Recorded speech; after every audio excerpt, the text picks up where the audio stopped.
can't get them anymore. Can't. It was only until Bitches. WrestleMania. So this is a one-time only T-shirt until we get more made. And my grandfather has one. Oh, you got to get a picture with him and put it on the page. Yeah, I'm going to.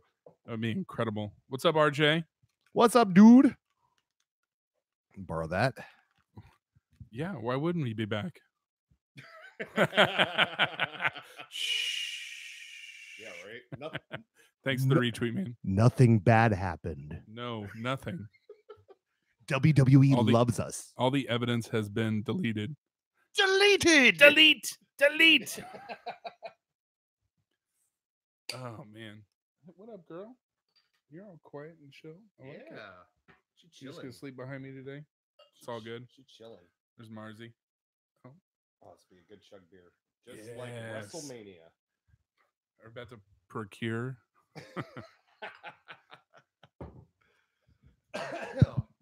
Oh yeah, man. This is going to be a schizophrenic podcast. Yes, because we're going to be all over the place. That's fine. That's okay. Yeah, absolutely. There's a ton of stuff that we have to talk about. Yes. So let's just get the intro out of the way. For people that don't watch the show, Josh, what do we do here at the SmarkSpot Podcast besides putting ourselves over? Well, let me put us over. We're the Kings of Periscope. And we're the podcast of positivity. Positivity. POP, baby. So you might listen to more podcasts out there in wrestling world. Okay. We are always very positive and have fun. Mm-hmm. And, wrestling is... We all fell in love with wrestling as children. And we loved it. And we enjoyed it. And we wrestled our siblings and had the buddies and did all that. And we try to bring back that to this podcast where we have a good time. We love the WWE. We enjoy the product. We don't really talk about anybody else. We do bring up other things from time to time, but we mainly do WWE and talk about how much we love it and really get pumped up about it. So if that isn't for you, yeah, stick around. You might join the team, become positive like us. Oh, yeah. Because in a big, giant, negative world that we live in, we bring the positivity. Yeah, there's not a whole lot of people staying positive out. A lot of us wrestling fans tend to dwell on the things we hate. Yes. We dwell on the things we love. Mm-hmm. Like wrestling. All right. So, also what we like to do, we like to drink beer. Yes. We love drinking beer, and we love growing beards, and we like getting weird. So, to start off our show like we do with every show. Well, the key to growing a good beard is drinking good beer. Beer chug. So if you're with us, you got a beverage, we're going to chug. Chug every week at the beginning of the podcast. Oh, before we drink it. Oh, yeah. Show we did this on our big Periscope chug before WrestleMania. Last two in the 6-pack of the Zombie Dust. Oh, yeah. Saved it for tonight. Let's do it. Cheers.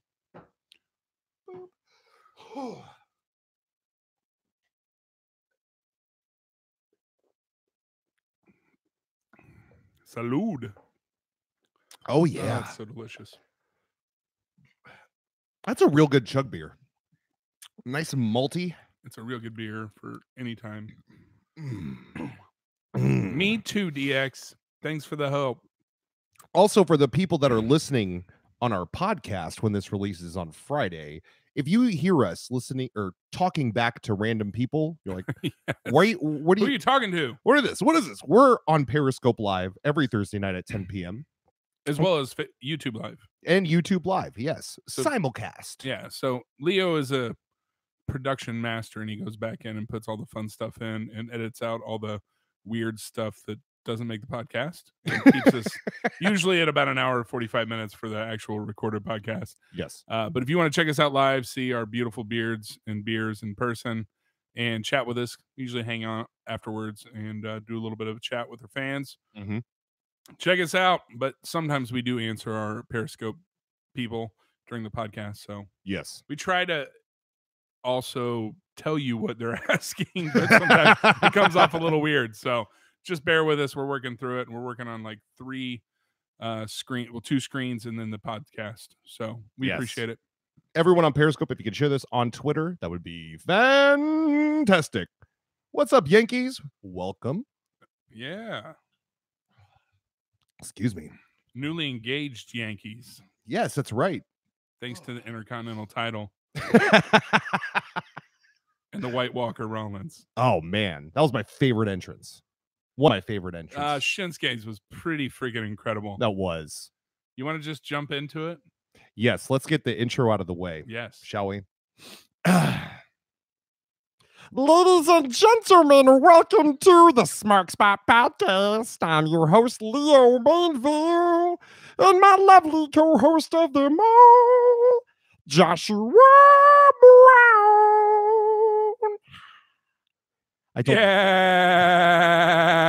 Oh, Leo. Procure. I told Jamie I'd do the intro in that voice. That's incredible. Didn't know what I was going to do after that. I was trying not to bust up laughing. I'm going to take him back a little bit. Yeah, absolutely. I have a crazy weird range with my voice. Yeah, I can go really low. And then I can go really high. Yeah, I can't go that high. Yeah. A lot of watching crazy cartoons back in the day and emulating everything that I saw on television. Just like when I would watch wrestling, as you said earlier, I would love power bombing people into my grandparents' pool off the diving board. Yeah, I do that to my kids now. I give them all the moves. Right? Yeah, Stone Cold Stunners. RKOs out of nowhere is my favorite one into the pool. Rock bottoms. F5s. Oh, yeah. F5s are fun in the pool. Right. So I think I'm going to work on the Deep Six this year. Oh, that'd be awesome. Yes. We got to get that on Periscope whenever that happens. Can go low like Asian Sheamus. That's incredible. Nice comment. I appreciate that. I forgot about my Asian Sheamus phase. Yeah, you should put your beard in braids like I did at WrestleMania. That was awesome, dude. So, how do we want to do this? Do we want to just go through the weekend, start with Takeover, and work our way through? Yeah, I think that's fantastic. Let's do it. I didn't watch the Hall of Fame. I need to go back and watch it. I didn't have time. I did not either, but the one thing that I could take away from the Hall of Fame was the fact that people that were, because fans are there, it's in the arena and fans are watching it. People were taking pictures throughout the night and posting it on social media. And a lot of the superstars had left during the later speeches, like during Ivory's and Goldberg's. There was almost no superstars in the bottom area. Well, I was literally, I turned it on Friday night. We had gone out, had dinner as a family.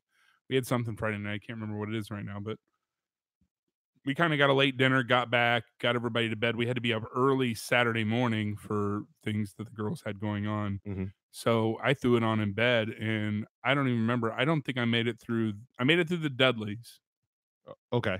Because they were the initial ones. And then didn't they put somebody through a table, like a stage hand? That was like, you gotta go. Yeah, that was really good. Yeah. And then I fell asleep. And then, Emma wanted to watch last year's WrestleMania on Saturday. So we did that. Damn. And then we watched Takeover. And we watched WrestleMania on Sunday. Yeah. I got through Raw and SmackDown. I did not touch NXT. I didn't watch NXT or 205 Live this week. You didn't really miss much on I those kind two of shows. expected that, so I wasn't really worried about it. Mm-hmm. But yeah, no, it was a long weekend of wrestling, and I love me some wrestling, but kudos to those people who go to all 5 events. Those people must just be next level, because I don't know if I could be in this stadium 5 nights in a row and save up a lot of money. Well, let's not even talk about the money involved. But the actual level of commitment to be there for basically like half your life. Yeah, right. It was hard enough watching it on TV, but man, what a great weekend. Great, awesome WrestleMania weekend. Saturday night was just wild, dude. NXT Takeover New Orleans was one of the great, they do it every time. Every new takeover it was surpass. My favorite takeover yet. Yes. And maybe my favorite night of wrestling I've ever seen. Yes. Agreed. Let's talk about that ladder match, shall we? freaking kicked off the show. And I was like, there's more after it got done. I was like, Yeah. oh, there's more Takeover. What are they going to do next? And, they just kept it rolling. So ladder match, Lars Sullivan, Mm-hmm. Killian Dane, Mm-hmm. Velveteen Dream, Adam Cole, Baby! baby!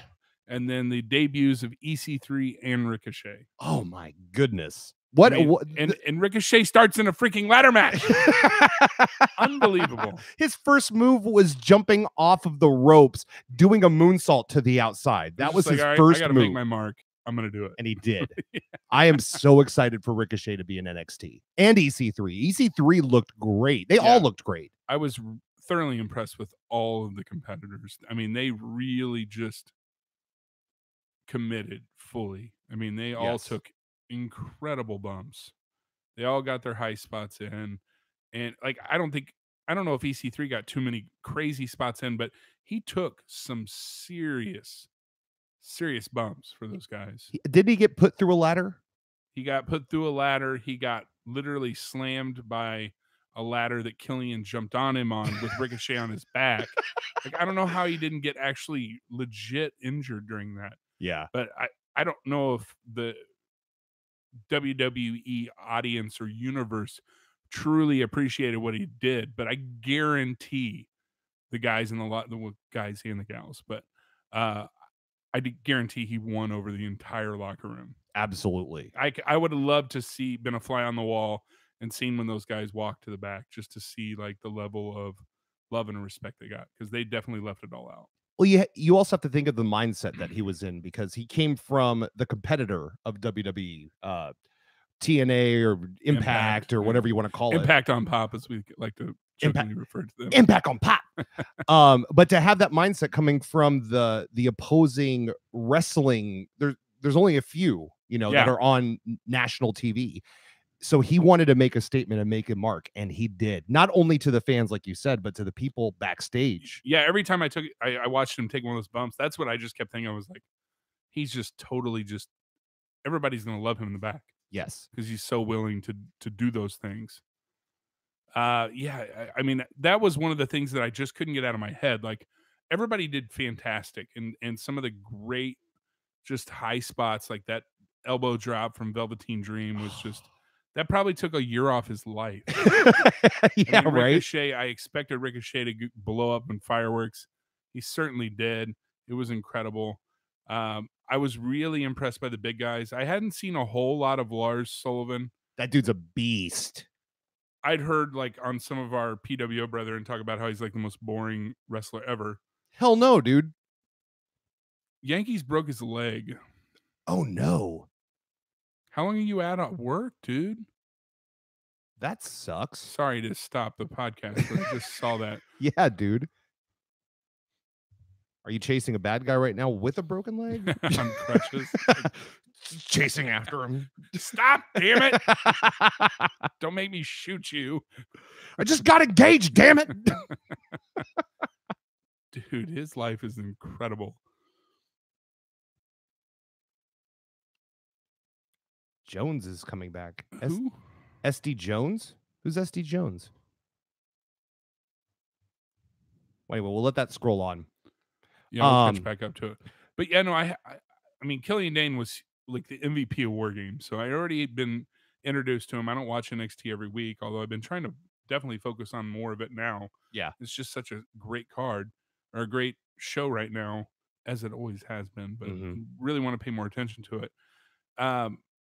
But man, I was really impressed by everything Lars Sullivan did.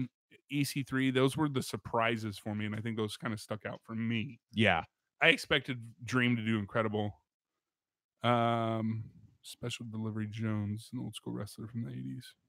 Oh, I don't even remember that guy. Everybody I expected to do well obviously did well, and just an incredible match.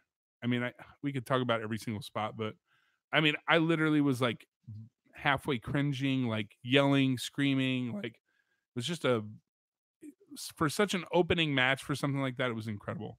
The best part about it is this set the standard for the North American Championship. Oh yeah, that's a tough standard to follow. Yeah, but it makes it feel important. Every time anyone's wrestling for this title, who I did not see Adam Cole winning. That was awesome when he pulled it up. Well, I'm glad you're all right, other than a broken leg, because damn, flipping your car is incredibly scary. Yeah, we're glad you're okay and safe, Yankees. Holy crap, too sweet. Yeah, get well soon, man. Damn. Boop. But I did not see Adam Cole winning that match, and we even called it. We were like, and this kind of goes. We'll lead on into the next match because I want to talk about this. I don't remember the order. We said on our predictions that if Adam Cole were to win the North American Championship, then Undisputed Era would drop their titles. Yeah, it was. But something crazy happened in that tag match. Well, yeah. So Adam Cole won in such an Adam Cole fashion. Yeah, he just took advantage of the situation, snuck up the ladder, got it. That's perfect. Perfect. And I was like kind of pissed because I wanted Velveteen Dream to win, just like my fanboy in me about him. Yeah. But then I was like, that makes so much sense. Having him with the title on him is such a big spot for them. So great, Adam Cole got it. And then I was like, you know what? I guarantee they're gonna win the damn tag match. So we didn't go to the tag match next, though, right? No, it was. I think the women's followed. Yes, and talk about having to follow just an incredible opening act. We kind of were like, man, neither one of us was like as hot on Shayna Baszler. Mm-hmm. We just weren't really into this match, and we were just kind of like, this is the one match we're not super excited about, but hoping it's gonna be good. I was really, really impressed with this match. How did you feel about it? I was blown away, mainly because it told an awesome story. Yeah, the story was maybe the best told story of a match all weekend. Maybe tied with one. Okay, well, we'll get to that one. But that was an incredibly well told story. They played the whole angle of Shayna Baszler taking out Dakota Kai, where she stood on her hand and then broke her, basically shattered her shoulder. Yeah. She tried to do it to Ember Moon. Ember Moon got out of it, got Shayna Baszler in the same position, and then did it to her. Mm-hmm. And it was like, oh shit. And then Shayna Baszler played the injury off incredibly. When she was busting her shoulder into the ring post, trying to pop it back into socket. She sold that well. I give her the whole, she was the female Baron Corbin, but she definitely jumped up in my mind as somebody to really pay attention to. So absolutely. She ended up getting the win. She tapped her out with her finishing move, which is very similar to the Asuka lock, but it is. She had to do it one hand because she couldn't use her left arm. She was holding her hair. Her own hair. Yeah, that was insane. Brutal, but it was a great match. Shayna Baszler's your new champ. Ember Moon lost. Mm-hmm. It makes sense. No, and especially as well, a little foreshadowing. It made a lot of sense come Monday. Yes, absolutely. So, 1 second. Yep. Where are you going? I'm gonna open the back door. Where you going? Where you going, Leo? You gonna leave me all alone in front of all these people? All these people are gonna be looking at me funny. So, you don't have anything else to talk about the women's match. I'll kind of move on to the tag match. So, the last NXT was supposed to be the final of the Dusty Cup, which was AOP versus Roderick Strong and Pete Dunne, and the winner won the Dusty Cup, and we're going to go on to face Undisputed Era at the Takeover for the title. So during the match, as the match wore on, Undisputed Era jump in. Kyle O'Reilly and Adam Cole jumped in and beat up everybody. Caused to finish as a no finish, and then they basically announced they were going to do a triple threat. The winner at the Takeover was going to be the champ and the Dusty Cup winner. I think we had picked Roderick Strong and Pete Dunne to win because they look like the new hot little tag team action. And as it appeared, it was probably going to go out that way. This is a great match. It was a great finish. Yeah. Well, looked like they got an AOP out of it, and it was just Undisputed Era and Strong and Dunne, and it looked like Dunne was going to win it, and then Roderick Strong turned on him. Oh, that was insane. And it came out of nowhere. Nobody saw that. No one if you saw that called coming. that, you're a genius. Yeah. But he basically took out Dunn, took Kyle O'Reilly, put him on top of Dunn so they could get the win. And then Adam Cole was sitting like on the ground. Yeah, because he got power bombed through a table. And he ripped his Undisputed Era armband off and then put it on, and Roderick Strong's now part of Undisputed Era. Great. It was incredible. That was great. I was not even upset at all. And I was like, this is great. This means this is like the coming out party for Undisputed Era of being like the top. They're turning into DX/NWO. Yeah, they're definitely heels. Yeah. They're not baby faces. No. But they're like the premier group now. Mm-hmm. And they have 2 titles. They're like New Day in it. I'm thinking that now Roderick Strong will go up against Pete Dunne for the UK title and try to bring the UK title, the North American title, and having the tag team championships in one group. I think he's just going to take the place to Bobby Fish for now. Yeah, because Bobby's going to be out for a minute. He tore his ACL, so he's out for like 6 months. Yeah. So they might try something like that, but I don't see Pete Dunne dropping it to him. But that's going to be a hell of a matchup because you know that's going to happen. At some point, we're going to see that. Pete's going to be pissed. Yeah. Well, I told you he sent out his, he wants to join a little group up with him, Trent Severn, and Tyler Bate. And be like the group versus group? Yep. That'd be sweet. They might be the new Nexus. I don't know. We'll have to wait and see how that kind of pans out, especially if they all move up together. This is going to be a really incredible SummerSlam lead up. Yeah. Everything going on in NXT. And then obviously some things might change because, after the weekend, they announced they're doing a superstar shakeup. So we might see a few more NXT people get called up in the next week. Yeah.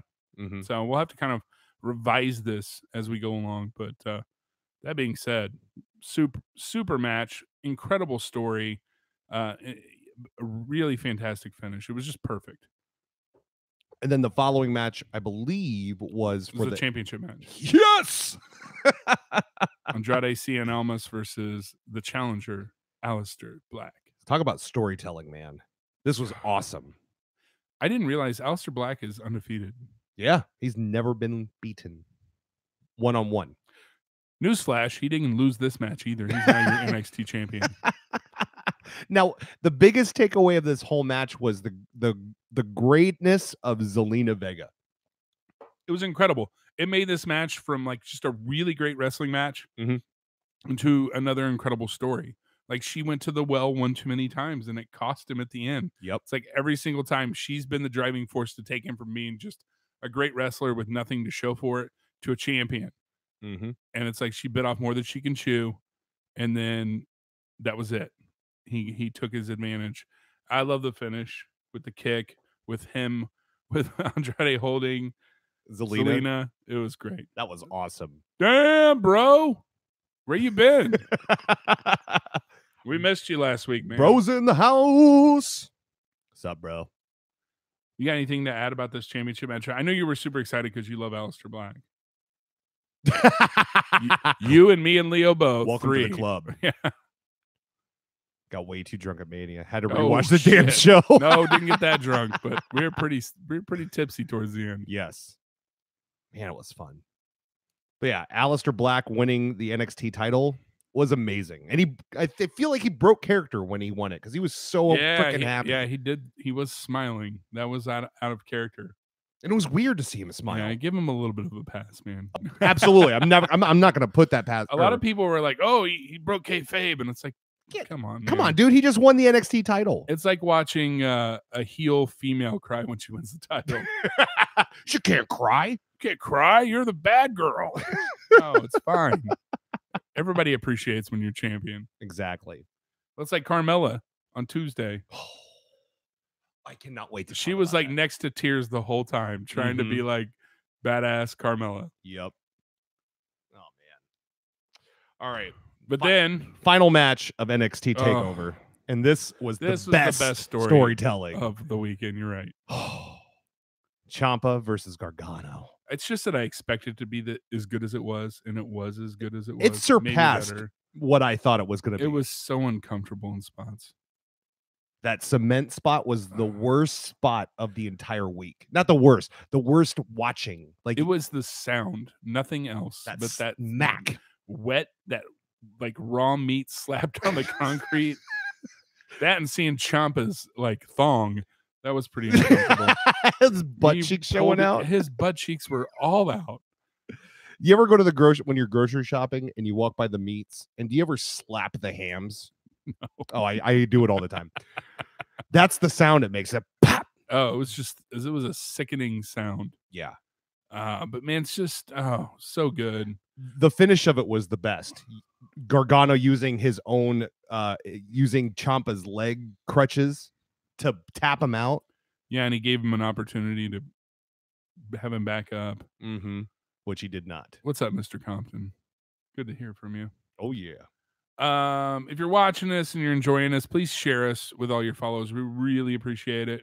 You guys rock, and we love all the support you give us. Man, the Johnny Gargano can take an ass whipping better than anybody I've ever seen. Yeah, and still pull out all the spots. Yeah, I mean, it's just he's incredible. He is like. I don't want to sound blasphemous, but he to me is like a potential to be a better Daniel Bryan than Daniel Bryan is. And that's saying something. Right? I mean, he's just so over with the crowd. He's just such a traditional underdog baby face. Like, oh, he's just so good. Thanks, Mr. Compton.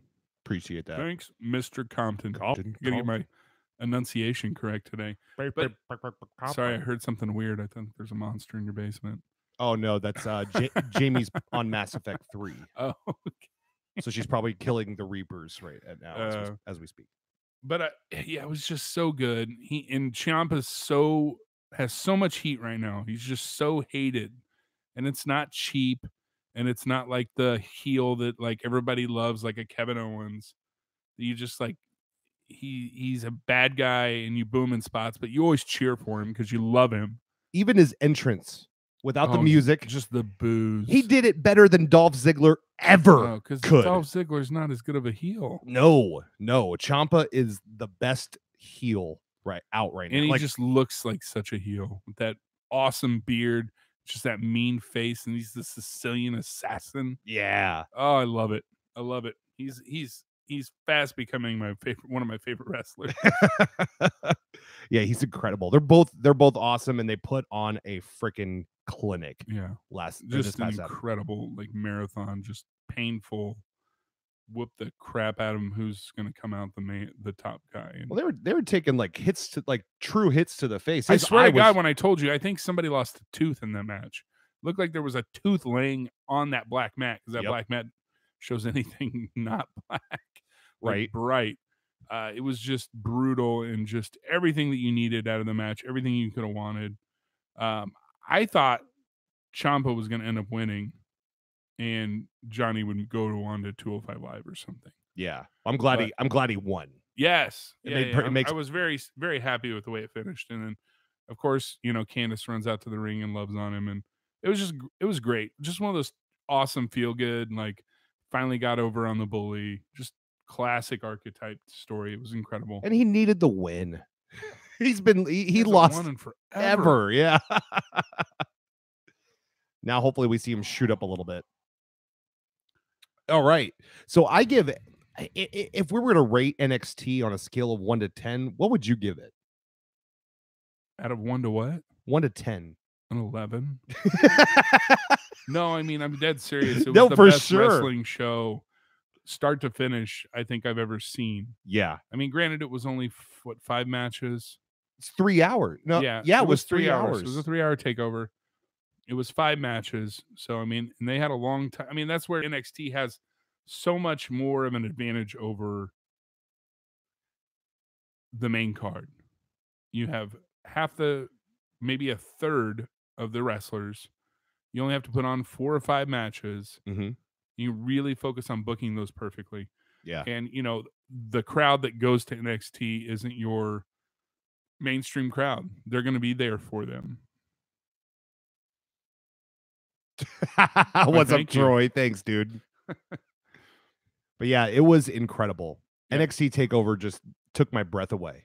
Yeah, there was just, and like I said, I thought the female match was gonna be a letdown, and I was so entertained with it. I got done with it, and I was like, "This is supposed to be the popcorn match," and I loved it. I mean, I couldn't peel my eyes away from it, and I was not looking forward to it. Yeah, That to me is always the mark of such a good match. It's like, right. don't really have an invested interest in it, and you literally are just like, I was just blown away. And then all the other matches I was super excited about, and none of them disappointed. Yeah. 11. Cranked it to 11. All right, let's move on to the next night. One of our probably, I love the big 4 pay-per-views because we always get to watch together at your place. We get together. You ordered 2 giant ass pizzas that I think we demolished that night. There was no pizza left. I mean, they were like 22-inch pizzas. They were ginormous. Drink a shit ton of beer. Some really good beers. Oh yeah, we drank a shit ton of good beers. How was that Uncle Jacob's stout?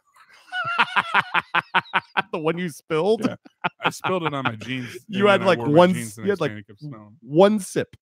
And I had the last sip because I had one sip left. I was so pissed. It was delicious, by the way. But yeah, I gotta say, because we were talking about it earlier before we started recording, I think a lot of people will agree that WrestleMania, I feel like in the moment, started off so hot for the first 2 hours. And then the last 2 hours kind of started to dwindle down. But you got to think about it. And we've had, what's today? Thursday? So 5 days or whatever. We've had 5 days to kind of... 4 full days. Yeah, 4 to full days. Digest it. And I think they did a great job. Mainly because a lot of the outcomes of the matches, the bigger matches towards the end, we didn't see coming. No, and obviously the elephant in the room is the Roman Brock thing. We don't even really have to get into it. I just think they missed the mark on the booking on that and made some very poor decisions in how they did it. I don't understand the reasoning behind it. You're not always going to hit 100. I mean, you're going to make some misses. It just sucks. It just sucks. It was the biggest match on the card, the very final match, that they really just kind of shit the bed. Yeah. I think Shinsuke and AJ was a fine match. Just wasn't what we had hoped, I don't think. I think everybody was expecting like to jump above that Wrestle Kingdom match that they always talk about. Like a 5-star the match. New Japan match. Yeah. And it just wasn't there. No. And maybe they didn't have it that night. But otherwise, man, a lot of the finishes were surprising. They made sense after you sat down and think about it. And it was overall good wrestling. I mean, the show kicked off. I thought both battle royals were interesting. I still don't really understand the women's finish, but no, I like the important parts of the match. With the NXT girls taking over the damn match, that was my favorite. Awesome. That was my favorite part of that battle royale. The cruiserweight match was exactly what we expected. Yep. So I thought the pre-show matches were good. No, we're not reading. Sorry. No, not right now. Sorry, no. We apologize. But if you have questions, keep popping them up. Yeah, we'll come back to you. Sorry, Periscope doesn't keep them up. So if we get behind, we get on a rant. We stop looking and keep going. But I can't stop looking at his glorious beard. I mean, yeah, well, you see that thing? And I just keep looking at it in the camera. So I'm missing all the questions. I'm just kidding. But yeah, no, it just seemed like fell off at the end. They kind of peaked, and I know that a lot of times people get really upset with one specific part of a pay-per-view, and then they're like, fuck, that pay-per-view sucked. Yeah. Even us, we were both a little down about it. But man, there were some great matches and some great stories told. And like I said, they had 13 matches to get through. Yeah. Takeover had 5. So you see where the level of difficulty increases so much more to go to the main card and do a perfect pay-per-view. So yeah, like thinking about it. So the Roman Brock situation. Yes, it angered a lot of us. It angered everybody, I think, because one, we've been saying it since day one that Roman was winning that match. It just that made sense. The thing that kind of creeped me out, though, it wasn't they kept saying on Raw, that was the most brutal match we've ever seen. It was like, no, it was uncomfortable. Like, yeah, we got to see blood. Great, blah, blah, blah. The issue with it was it looked like Brock legitimately just wanted to beat the shit out of him just to beat the shit out of him. It wasn't a wrestling match. Brock did what, 3 moves? And a majority of them were suplexes, which, like he always does. Yeah. I'm done with seeing that shit. I want to see a hot wrestling match at the main event of Mania. Yeah, we'll talk about that one later, Yankees. We'll get Yes. into that because I definitely have some things to say about that. Agreed. Yeah, I don't know. I don't want to dwell on it too long. I feel like it was a miss. They booked it wrong, and I think they probably. I mean, I wonder if they just decided to switch at the very end. I don't know. I mean, we'll find out later. Brock resigns. Yeah. So he's still at the WWE, and I think it was a mutually agreed upon contract so that he could also go to the UFC for a fight. So Brock's not done with the WWE. So in that point, makes a little bit of sense. They kept Brock as the champ. So, and then whether or not we'll see it, him drop the title here in a couple weeks, we don't know yet. But I think he needs some time off. I don't think there's not a place for. I definitely think there's a place for Brock Lesnar in the WWE, and I think we'll love him again at some point. But absence makes the heart grow fonder, as we've seen briefly with Bray Wyatt as well. Yeah, I just think it was. I just don't think it was a good match. It just didn't work. So, yes, I did hear that they had a little bit of an altercation afterwards. I'm sure Brock was pissed that the crowd had turned on him. I mean, the assholes all brought out the beach balls. I'm sure Brock and Roman were pissed. I guarantee they didn't come out to put up a stinker. Just kind of turned out that way. And it happens from time to time. We talk about it all the time. Roman Reigns doesn't make bad matches. Say what you will about his character, how he's been booked, but he always puts on a good match. And this is the first time I can say it was a pretty crappy match. Yeah. So, but that being said, let's start with the beginning of the card. Yes, please. Do we want to run through? Do we want to talk about the men's battle royal real quick? Well, because I made it to your house like right at the end, so I got to see who won. So I didn't see any of the. Oh yeah. I mean, it was a good. I mean, battle royals are clunky and uncomfortable and hard to pull off anyway. But the finish was great because it came down to everybody we thought there was going to be in it. Ziggler, Baron Corbin,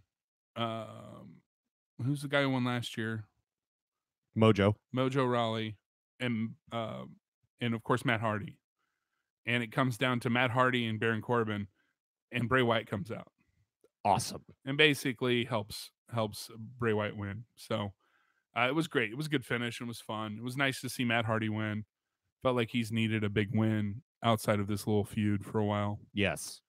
So it was good that they gave him the win. Like they gave Matt Hardy that, and he'll do something with being, what does he call it? The ginormous one of the 9th of realms or something. The 8th, because he's the 8th wonder of the world. 8th, yeah.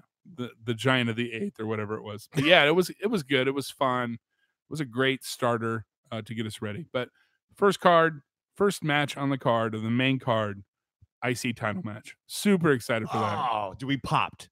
Yes. Yes, probably. But yeah, how awesome were those intros? Seth Rollins was freaking. I was staring at the screen, going, his eyes are seriously blue, and then we're like White Walker.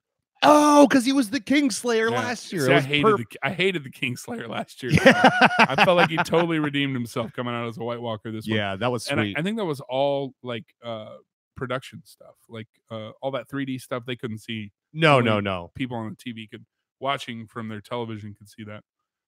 But yeah, it was incredible idea to come out with the White Walker get up, and Finn came out with the LBGT thing and had all the LBGT supporters wearing his shirt. I thought that was really cool, as opposed to coming out as the Demon, which we called. Yes. So if he doesn't come out as the Demon, he's not winning, which makes sense. Hopefully they're listening to us and they follow what we said booking wise this year with Finn.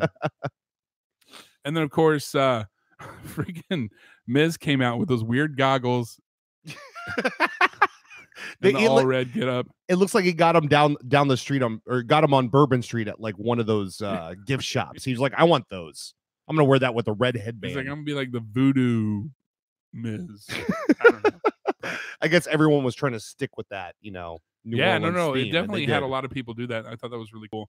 Like Velveteen's pants, all the voodoo characters. That was my favorite. That was awesome. But yeah, it was an awesome start match. Just lots of action, lots of back and forth. Didn't know really who was going to win. And then, Seth ends up getting the title. So now Seth's Grand Slam winner.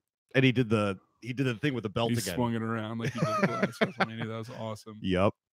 So good for Seth. And I think that's perfect for the IC title. Yes. And for his career right now. And I thought it was a great opening to the show. It was like, here we go again. Yep. Just like last night. Boom, boom, boom. Here we go. I don't remember the order of the matches. I don't either because there was 13. So many matches. So we'll just talk about how and whatever we want to talk about. What match do you want to talk about next? Let's talk about. I want to get it out of the way because I didn't like it, then I liked it. Braun Strowman and the Bar. You know what? At the time, I thought it was a little silly. I think we'd had a little too much to drink to really understand the draw of that. How cool is it that the biggest monster grabs just some random kid out of the audience? Think about if you're a kid watching that, going, "Oh man, that could have been me." Right. Freaking Nicholas. You know who Nicholas is, though, right? No. He's the son of one of the referees. Oh. Yeah. That's awesome. Right. But yeah, no, and everyone like online and the IWC, loved Nicholas is so over. He's so over. Yeah. He's gonna be one of those. They were joking like he's gonna be another part-timer with the belt that we'll never see. Yeah. So, but he's got scheduling conflicts, man. Yeah, we'll talk about that at Raw because that was incredible. That was an incredible sequence. But no, I just thought it was. Everybody was trying to figure out, who was it going to be? Is it going to be Bobby Lashley? Is it going to be Rey Mysterio? Is it going to be Dean Ambrose? Sorry, Rob. Dean Swerve. Show up. Swerve. I think that it was well done. I mean, so now that I'm thinking back, the childlike thought of it in me is just it's so cool. It was a fun WrestleMania moment that they'll look back on for years and years. Certainly doesn't hurt Brock, or I don't know why I always say that. It hurts Braun. I don't think it hurts the Bar because it's Braun Strowman. Frankly, we knew he could beat both of them on his own. Exactly. But yeah, no, it was so much fun. It wasn't a very long match, but no, and that's exactly what it needed to be. Yeah. It was a great WrestleMania moment. They always have like the kind of the weird, strange things happen, and that was one of them. Yeah, and I had no problem. I have no problem with it, and actually, I kind of like it now. So, which the other thing that happens, fast forward, Nicholas and Braun. We'll talk about it again on Raw. They drop the titles, so now they're gonna have basically a reset. Yeah, which is smart. Yeah. The Bar's had it forever with really no competition for a long time. So we got to reset the title chase on Raw, possibly with some new teams coming up after the shakeup. Yeah. I'm cool with that. I'm so happy that they announced a shakeup. Yes. I didn't realize it was going to happen so fast. No, but I like that they were like, this is what we're doing next week. Yep.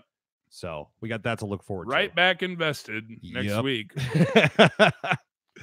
Let's talk about Charlotte and Asuka.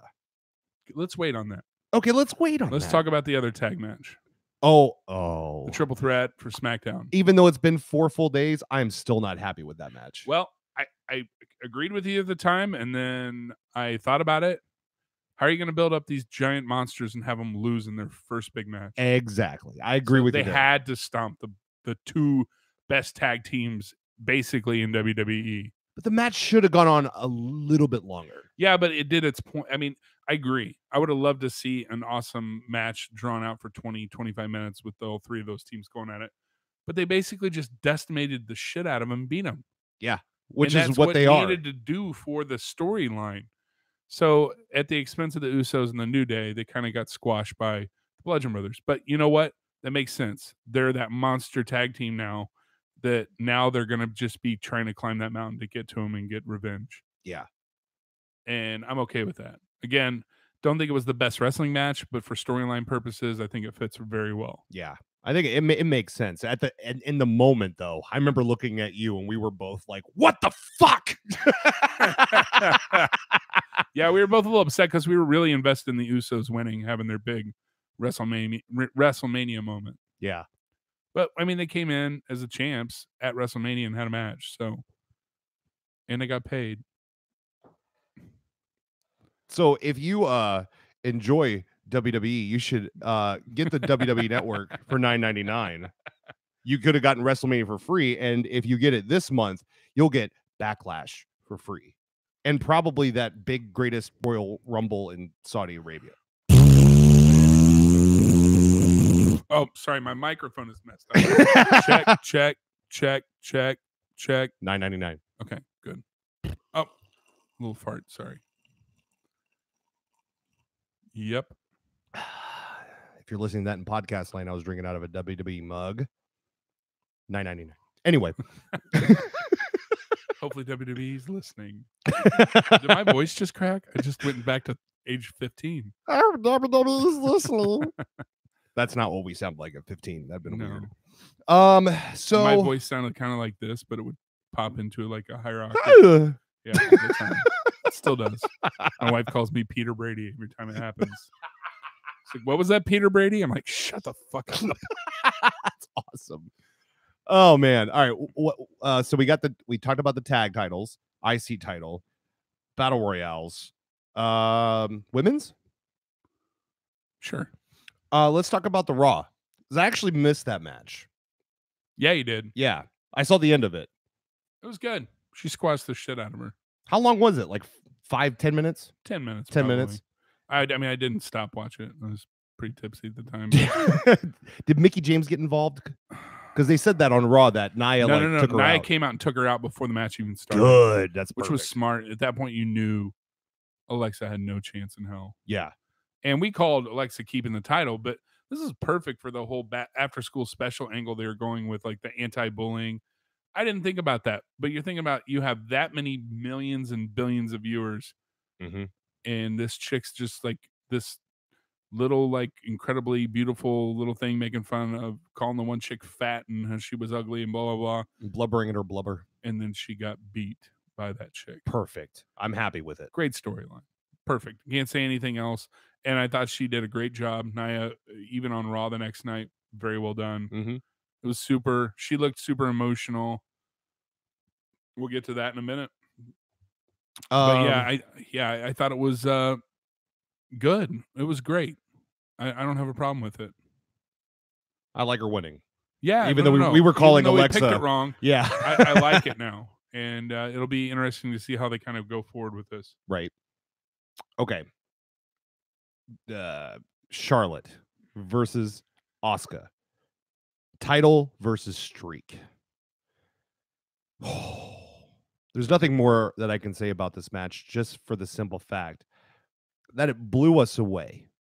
I did not see Charlotte beating Asuka, but it was perfect. It was perfect. Yeah. Because we were sitting in those chairs in front of the TV, and Reagan took the computer chair. We were in computer chairs right in front of the TV, and I had my left hand on your shoulder with my mouth open, just like the entire time. And Reagan took a picture and sent it to us. It's on our Twitter page. If you want to find it. It's incredible. We both look just. I'm like, he's got his arm on me. I'm like this. It was we awesome. were so sold on the fact that they weren't going to drop that streak. Yeah. That it made it that much more important. That was an incredible match. Yes. That was my match of the night. Did Asuka show up this week? No, I don't think so. I say, because Bro just asked, what does Asuka do? Maybe Asuka goes away for a while. And then comes back with a vengeance. Yeah, I don't know what they're going to do with her now. I think it was so well done. She was very complimentary of Charlotte. Yeah. Was like, "Hey, I was sad to lose, but I'm at least glad that I lost to you." It was well deserved. It was like, "Oh, Asuka's now hit the official big time and realized that she's not the top. The Empress isn't the top of everything." Yeah. I think that's perfect. Who is she gonna? Were they gonna wait and have her lose to Ronda Rousey in 6 months and everybody shit on it? That would have sucked. No, it would have been terrible. Mm-hmm. I think it was the perfect time to do it, and it was incredible. I think everybody was surprised. I think everybody enjoyed the match. It was so well done. I loved how she did the figure 8, but it was kind of like a figure 6 because there was one arm. She had one arm injured, so she was like holding her one arm. That the was other arm. awesome. Yeah. It was just great storytelling. I really, really enjoyed this match. And I didn't see who said it, but someone said New Orleans is the place where streaks end. Yeah. Undertaker lost his streak there. Asuka lost her streak there. Yep. Hopefully, if you're defending the streak at New Orleans, just give up. Yeah, don't even go to New Orleans. Just call in sick that day. All right. Both women's. What non-title matches did we have? Yeah, the mixed tag. Yeah. That actually I was super impressed by. Yeah. That was the one match I think me and you were like, we don't give a shit about this, but that was great. And props to everybody that wasn't Ronda Rousey to help Ronda Rousey in that match. Ronda Rousey was so surprising. Yes. I mean, especially how timid she's kind of been on the microphone, which granted, it's got to be difficult coming from what she did to now having to basically portray a character and talk to a giant crowd while doing it. Mm-hmm. In the ring, she didn't have to say anything. All her actions were told and they were really clear. Like the whole finish sequence where she had her by the arm and was basically just talking shit to her like, here we go. And just like, oh man, it was so well done. And Kurt having Triple H in the ankle lock. Had him in the ankle lock. Oh, that was great. Mm-hmm. They were holding hands. Yeah. It was really well done. Of course, Triple H had that huge entrance with Stephanie where they had the whole chick biker gang with them. I thought that was pretty cool. Yep. They both did the water spit. That was pretty sweet. But yeah, no, it was awesome. I liked that Ronda's kept with the whole Roddy hot rod angle where she wore like the little, it wasn't really a kilt. It was just like a schoolgirl skirt. It was. But keep with it. Yeah. You know, I still I want to see how her character progresses in the next year because she really doesn't have one. I mean, I get it. They keep calling her Rowdy Ronda Rousey, but she's just Ronda Rousey. She's not a character yet. Yeah, it'll be interesting to see if they make her heel at some point and see how she handles that. I would prefer her to be a heel. She has a mean face. I would love to see like a 4-horsewoman Survivor Series match versus the WWE 4-horsewoman versus them. Hell I yeah. think that would be really cool down the road if they all stick around. Yeah, for sure. So great match. Thought it was incredible. And that was definitely the most surprising match of the night. That was the match we were just like, I don't want to see it. I don't really care. Mm-hmm. It has to happen, but whatever. And it was the match that was probably the second most visual match in terms of everybody going to, I had people the next day asking me, how did Ronda Rousey do? Did she wrestle last night? And people who aren't traditional wrestling fans were asking about it. I was like, yeah, she was awesome. Can't complain. Mm-hmm. Mrs. Brown's in the room. Oh, what's up, Reagan? She texted me. She's like, you look pretty cute on Periscope. Thanks, babe. That's awesome. Oh God, I gotta watch what I say now. Fuck that. She sits around and listens to us talk. So. Oh yeah. I mean, she had to put up with us the entire WrestleMania card. So. Oh, I know. What else besides the two main events? Oh, Daniel Bryan and Shane McMahon versus KO and Sammy. Another awesome match. Yes. Incredible. With Shane having to do a brunt of the work for a while. Yeah, he definitely was the one that kind of got in and got the crap beat out of him for a long time with an umbilical hernia and diverticulitis. Yeah. The guy's a freaking animal. He's a monster. The guy's got a lot of respect, man. Sammy and KO. Amazing. Those guys are just freaking awesome. I'm so curious to see what they're going to do with them. Yes. And I have an idea about that when we get there. Okay. But yeah, that was a great match. And of course, DB comes in. Yes, chants everywhere. Yes, kicks to everyone. So great. Oh. Such a great feeling to see him back at WrestleMania in the ring. Like, just such a good feeling. I'm glad they gave him the win. Yeah. Like, we thought definitely KO and Sammy are going to win Mm-hmm. because they're not going to fire those guys. But giving Daniel the Bryan win was a more impactful moment. Yeah, sure. for everyone. Mhm. Everyone felt that. Because they can do whatever they want. WWE can just like, oh, well, they've got a stipulation in their contract and blah, blah, blah, blah, and then they'll be right back right on the show next week. We'll figure it out next week. Yeah. Let's enjoy this. We gotta win. get Daniel Bryan a win. Yes. Yes. With Vince's eyes popping out of his head. Oh man. So that was an incredible match. Awesome for Daniel Bryan to come back in the ring. And I think that covers it with just the 2 main events, right? Yeah, we kind of talked about Roman Brock, so we don't even have to review it again. Oh. But AJ AJ that was last year. AJ Nakamura. I know because I watched that on Saturday. The wind sweeping through his Yeah. hair. That was Yes. awesome. But yeah, AJ Nakamura, it was good. It wasn't, I think it didn't hit the expectations that everyone wanted it from, like we said earlier, with the New Japan match that they had. But the entertaining part of it was Shinsuke turning heel. Yes, the very end was the best part. I mean, like I said in the open, I just don't think it lived up to what everybody's expectations were. I don't think it was a bad wrestling match. I don't think it was an average wrestling match. I think with rose-colored glasses, you probably look at it and it's like, that was a damn good wrestling match. Yeah. But we know what they're capable of. We know we've been watching AJ put on these incredible matches for the last 2 years. I agree. I think they were holding off. They might be because they might be playing this because there was you didn't know who to cheer and boo at the time. I think in New Japan, and I could be getting this wrong because I never really followed it, but I think AJ was the heel in that match and Shinsuke was the face. Probably. So to have it inversed and to continue it on to keep going these guys back at it, you could have the most incredible match at SummerSlam or Survivor Series or Royal Rumble or even next year's Mania. Like, you could build off of this if you do it right. Well, and they're not hiding from it, as we'll find out on SmackDown 2 days later. Yeah.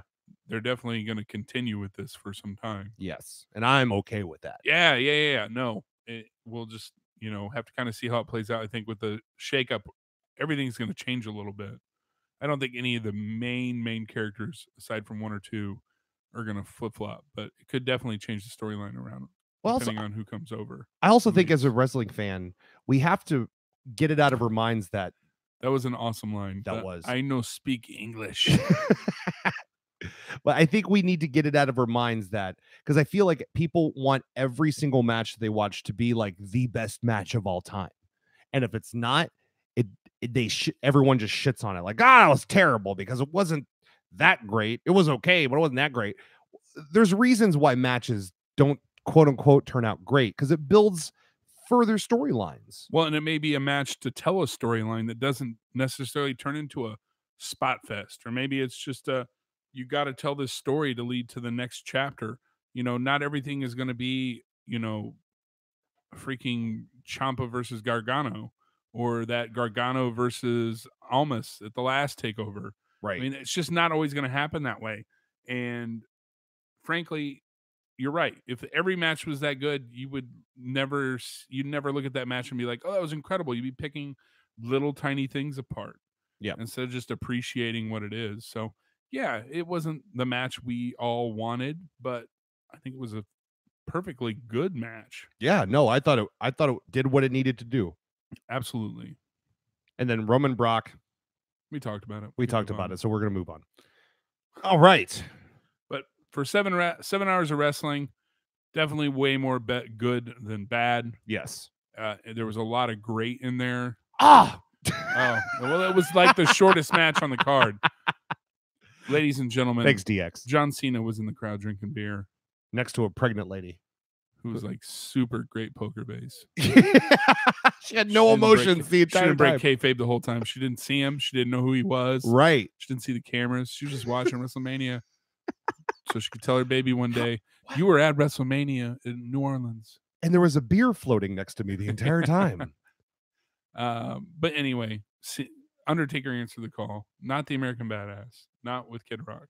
Yeah. Just the dead man. Yeah. He showed back up one more time. Yeah. beat the shit out of John Cena. He looked really good. Yeah, well, you got a hip Like- replacement. Yeah, exactly. He got a hip replacement, but I mean, he looked way better than he did the last couple Manias.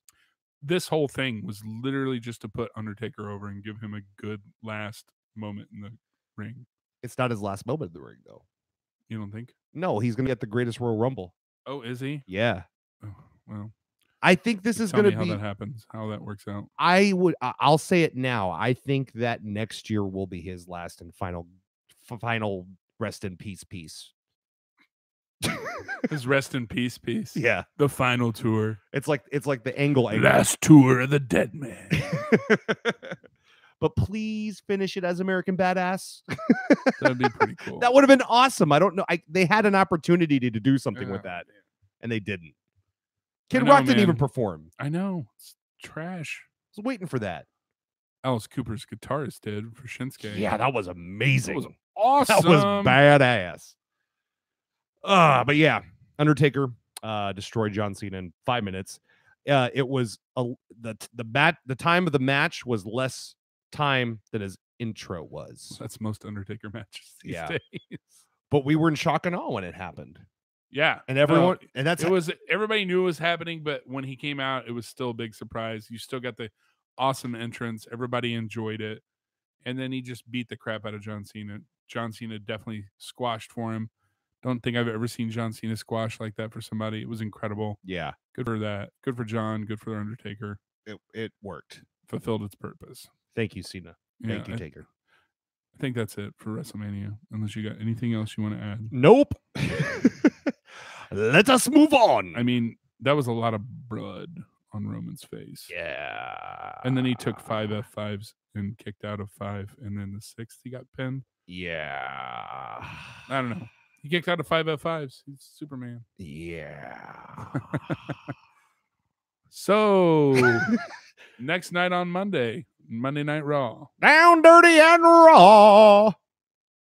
Man, what'd you think of Raw? I liked it. I liked it a lot.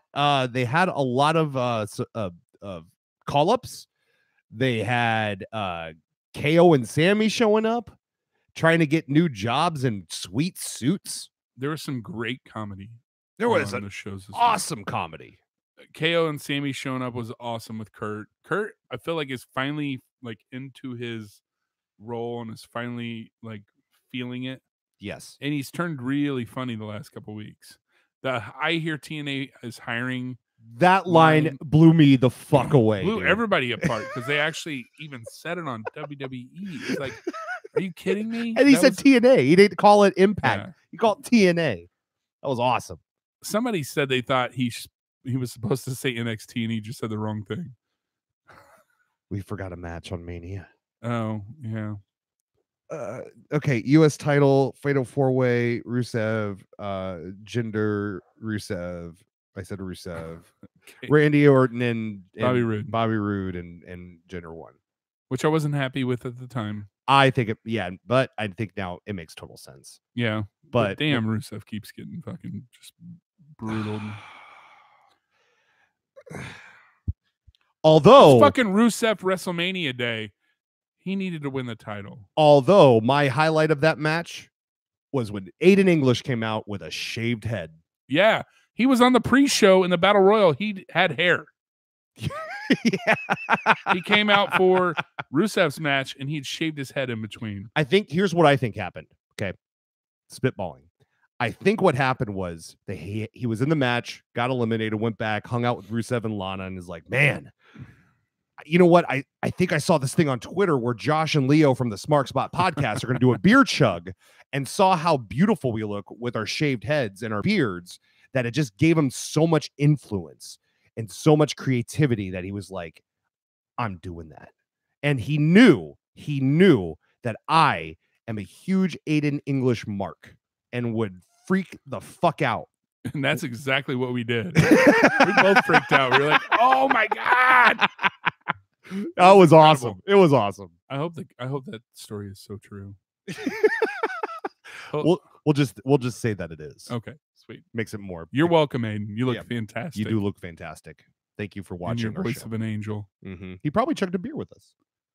He should have. under a pseudonym like Jiggly Balls or something. I don't know. I thought it was just one of those bot accounts that was really Aiden English. Yeah, but it made sense for Jinder to win. You need a heel champion to raise up a belt. Yeah, you've got the foreign heel U.S. champ. It's perfect. So it makes so much sense that we should have seen this coming. Yeah, some of these like picks, like I'm like going back, I'm like, why didn't we see this? This made so much more sense. And we see it every time, and we still do our thing, but whatever. That's why we love wrestling. Yep. All right, so back to Raw. The start of Raw, I kind of enjoyed with Stephanie. Tuned out. Well, when Stephanie McMahon came out in the little thing, I'm like, all right, here we go. She's gonna talk about the match. She's gonna say how awesome of a job she did, which she did. I thought she did an incredible job in that match. See, Yankees is Aiden English. Knew it. He's put this whole facade that he's a cop. And then he broke his leg. He's getting married. He's really fucking Aiden English. He had a kid. He spent like weeks like building up this whole character. Like every night he goes to bed, he's like, what can I say on the next podcast? Get him to realize I'm not Aiden English. That's awesome. So Stephanie comes out with a little arm cast, and she's basically getting the crowd riled up about the match that happened on Mania. And Ronda comes out, or she asks Ronda to come out. And Ronda was starting to play this part like, I'm going to shake your hand and show you respect and smile at everybody and shake everyone's hand in the crowd, blah, blah, blah, blah. But then she turned mean. Yeah. And put Stephanie in another armbar. It was Yeah, almost like a Stone Cold moment. Yep. The anti-hero. Mm-hmm. I think she could be successful at that, especially if they go with the whole, authority route with her. Yes. It always works. It does. Easy. It was great. Everybody wanted to see Stephanie get some punishment thrown on her. I hope that when Ronda does make the transition into the women's division, that Stephanie is always there to keep her back. And maybe they can have a one-on-one match at some point down the road. I don't know if Stephanie can do a one-on-one match. Maybe. Who knows? She trains hard. Yeah, no. She goes hard all day, all night. All those proud Southern people, she's willing Ready to fight. I say, yeah. Yeah.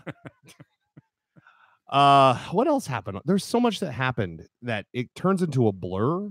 No, we want Ronda to turn heel at some point. Yes, Ronda needs to be a heel. Absolutely. Whoa. Hey. Understandable, bud. Yes. Like a rock. Rock hard.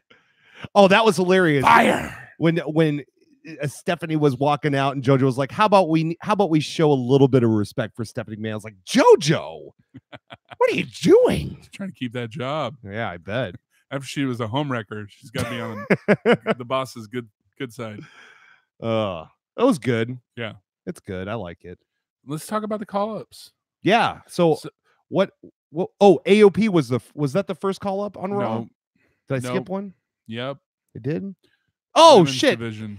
Yeah, so Nia Jax comes out to celebrate, and she's like holding up the belt, and she looks real. I like her with the belt. I think she looks great with the belt. It's not a belt, it's a title. I think she looks great with the title because belts hold up your pants. She even had kind of the strap. She had newer like ring gear. Yeah. Much more see-through. I was just gonna say it didn't look as clunky on her. Like it was much more, I don't know what the word is. I don't want to say the wrong word. And form-fitting. Yes, but what's like a good word for saying something that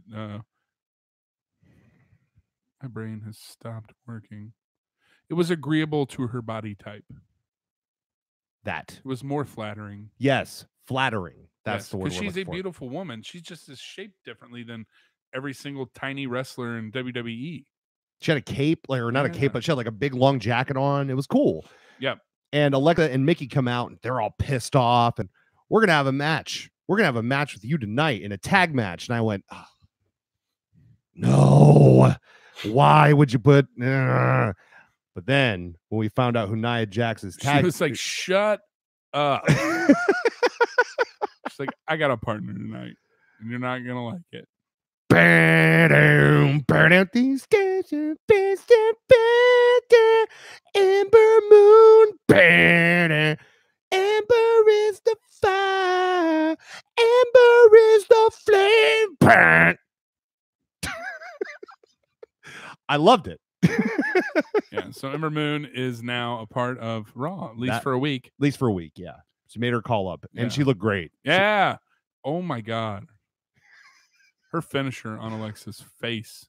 It busted her up a little Yeah. bit. Yeah. That was awesome. She looked like she died in the ring. Yeah. She looked concussed for real. I don't think she knows where she is right now. Nope. She's calling for her mama, Mickey James. Mm-hmm. Please stop singing. Never. Yeah, never. It's gonna stop. It's going to be every Can't week. stop. Won't stop. Can't stop, won't stop. Get down with me. Get down with me. So yeah, no, that was a great call up. Yes. And made a whole lot of sense for the reason she lost to Shayna Baszler. Exactly. Call up number 2. AOP. Because Slater and Rhino came out and were upset that they weren't a part of the because they basically said they were going to do a tag team kind of tournament type deal. Yeah. But they didn't ask Rhino and Slater to be a part of it. So he came out talking about how he has kids. They were the first ever SmackDown Live. SmackDown Live champs. Yep. And they need something, so they'll take on anybody who comes out. Anybody. And we're like, oh, come on, really? It's AOP with Paul Ellering for one more match. Yeah. They pretty much squashed him in, I don't know, like 30 seconds. Yeah, they squashed him real quick. The takeaway of it was at the end of the match, they told Paul Ellering to get away from us. Like, you stay there. We don't need you anymore. Yeah, they basically booted Paul Ellering. So the rumor is he lives down near Full Sail and basically was working part-time, helping them out, and doesn't want to travel. So that's why he's not going to go. That's cool. I think AOP can do it on their own. We'll see. And I don't think at this point they need a manager for the main roster. Yeah, as long as they don't have him cutting promos for a while. Yeah. Just go out and need to treat him like the Bludgeon Brothers. Yes. And have him just be that monster tag team. And that'll be good. Because Paul Ellering was a big part of that, them down in NXT. Oh, yeah. Huge part. Just like the whole chemistry in the ring, like him like ordering him. I love when he comes out and he's like, yeah, the fist out. With his Hall of Fame ring. Yep. Oh, it's good stuff. That is. So, yeah, I'm hoping they do well on the main card because they're an impressive 2 individuals. Yeah. As Pat McAfee called them obese, but inadvertently. Did he really? On the pre-show, he's like, "There are some obese individuals," and he meant to say like enormous guys, and he just said obese. Oh my gosh, I love Pat McAfee. I still need to go back and watch that. The pre-show is incredible. He did really good for never doing anything like that. He was hilarious, and his little back and forth with Adam Cole was it was so good. Yeah, just go back and watch it. We'll talk about it next week. Cool. Yeah, Roman could turn heel and join them. They would look like identical. Yeah, they have matching vests. They're all, I think like the Super Shield. Super Samoans. Yeah. Samoan Shield. Taking over wrestling. Shieldly, Samoanly. That'd be a crazy triple force of power. Those dudes are huge. Triple Superman punch by all 3 of them. It'd be a Superman punch in the middle with a Russian leg sweep on one side and like a freaking clothesline from the other side. And all the at the same wrestler time. Just dies. Yeah, they really would never be seen again. They just explode in the ring. So much power. What else happened on Raw?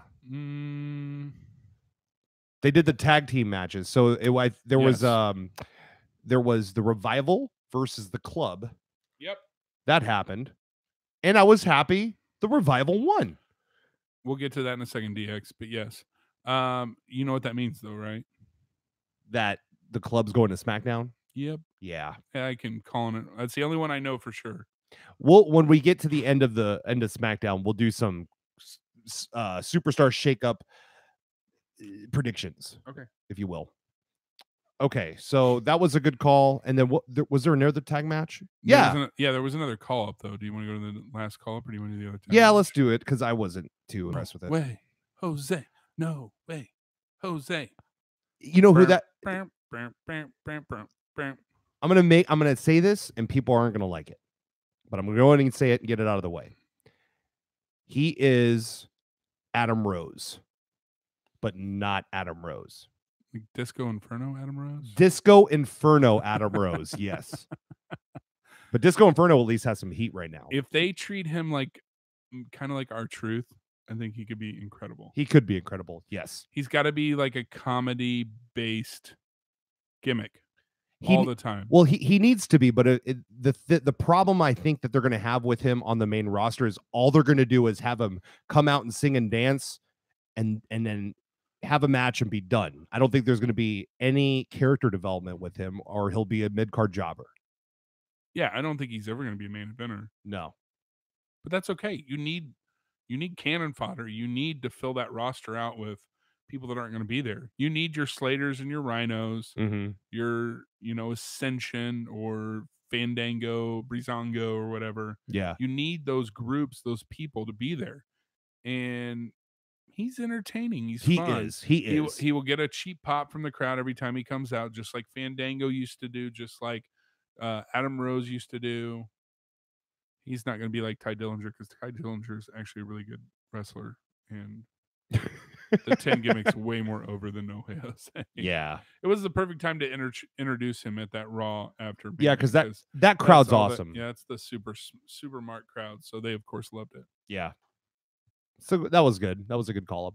Yeah, and he jobbed a jobber. He did. Yeah, you're right. So that was cool. Mm-hmm. It's nice to see that. They do that for a couple of weeks and get to know him a little bit. I thought it was fun. It was fun. I was laughing watching it with my wife. There was a lady who was so into the conga line, I thought she was going to conga out of her dress. It's like, this lady's going to lose her dress on TV. She's wearing like the Mardi Gras mask, and her dress just looked like it kept hiking up, and it was like the top was kept lowering a little bit lower, and the top was like, oh my God, she's going to pop out her dress. You're going to have to censor it. That's awesome. All right. So those were all the call-ups, I believe, on Raw. Yeah. What was the other tag match? The other tag match was Matt Hardy and Woken Bray Wyatt. Yes. Against. Jeez, I just drew a blank. But they won. Who are the other tag teams on Raw? I have no idea. Oh man, this is what happens when there's 15 plus hours of wrestling in 4 days. Yeah, starting to draw some blanks. Yeah, which is going to happen. It's totally fine. It doesn't matter because they won. They took on Titus Worldwide. Thank you. Yes, that's who it was. Titus. Because they did the Worldwide delete, which actually was a pretty cool spot. That was cool. But yeah, so Worldwide won. No. Yeah, I was gonna say the Woken Warriors. The Woken Warriors. Dude, I think this is perfect, and this is perfect for Bray Wyatt. And my favorite backstage moment of the night, other than the Kurt Angle TNA thing, was when they're walking by and Jeff shows up to, which we didn't talk about that yet, but Jeff's gonna wrestle with Finn and Seth against the Miztourage. And they basically like, it was like the reunion. Like, it was like, hey, what's going on? Blah, blah, blah. And Bray Wyatt addresses him as Brother Nero and gives him a hug. That was cool. And then they just leave, and Finn and Seth are looking at him like, what the hell? And he's like, I just loved it. It was just like it felt so like normal. You know what I mean? Like really awkward, but like, he's just like, yeah, got a weird fucking family. I'm excited to see where this goes. Because if they move on, I hope the Woken, let's call them the Woken Warriors. I hope the Woken Warriors move on into this tag team. Because if they win gold, it's gonna put a rocket on them. Yeah, it would be a good spot to put them in. Yeah, because you can give Sheamus and Cesaro some time off. Yeah, because I mean they've been carrying those titles for like feels like a year. They're minus that run that the Shield had. Yeah. Yeah, they're 4-time champions too. Yeah, because they were like, oh, that means we got to be 5-time champs. Oh yeah, that's right. Yep. Yeah. So let's talk about the IC title and Seth Rollins coming out to enjoy the crowd, because that was the loudest "Burn It Down" I've heard. It was louder than it was at Mania. Yeah, that was awesome. It's not broken, woken. But Senor Benjamin. I still also love how Cole does not like it. He doesn't like what? The whole woken Matt Hardy thing, because he doesn't understand it. And Corey Graves is always correcting him, and yeah, he's basically just like, you're an old man, you don't get this. It's comedic gold on the commentating team right now. I love it. But anyway, so Seth Rollins comes out to talk to the crowd about how awesome it was to win at Mania, and now he's a Grand Slam champion. And Grand Slam Rollins does have a fitting ring to it, and please, Seth, make that a t-shirt, because that'd be a great shirt. Grand Slam Rollins. Denny's should give him his own meal this month. The Grand Slam Rollins. It's got to have a little chorizo on there because his last name is... It's got a little Mexican heritage. I didn't think it would be that fun. It's awesome. Chorizo, and then you get curb stomped after you eat the meal. Yeah, baby! Then you have to set it on fire when you're ready for the burn it down. Buster comes and stomps it out, put it away. That's awesome. Make it so, Denny's. Yes. So as he's giving the speech, though, in great fashion that Finn Balor is always done with Seth Rollins, comes out and interrupts him, and he's like, "Whoa, fella, I'm sorry to interrupt you." This I can't do an Irish accent, but he interrupts the celebration. Then just stop. Sorry, I'm just very excited. I know, I'm excited too. But he came out to basically tell Seth, I want a chance at that title next. Yeah, because he's like, I didn't take the pin. I want to be the first one to formally, take on the IC champ. Yes. So that was pretty cool. But then, of course, awesome. He came to play. But there's a price to pay. Price to play. Time to done. I'm done with words. Nothing but emotions now. So much wrestling. There's too much wrestling. Miz comes out, basically like holds court as he always does, and challenges them to a match tonight, more or less. Yeah. And they said, okie doke. But then right as you think it's going to go right now and they're going to wrestle in their suits. No way. They're not going to wrestle in those $1,000 suits. But then we hear some music. That was awesome. That was a huge pop. And Jeff Hardy comes running down with his rainbow sleeves. To join in. Yeah. To be a part of this 6-man tag match. Hell yeah. That was the main event. It was the main event. Yep. Yeah. So before we talk about the main event, there's one thing that we do need to talk about, and that is Mr. Roman Reigns at the top of the second hour. We got to talk about two things, but that's fine. Okay. Well, how'd you think about Roman Reigns' little promo?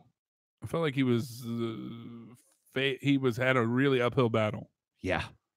How do you come out and explain what happened last night? I thought he did the best he could possibly do. Yeah.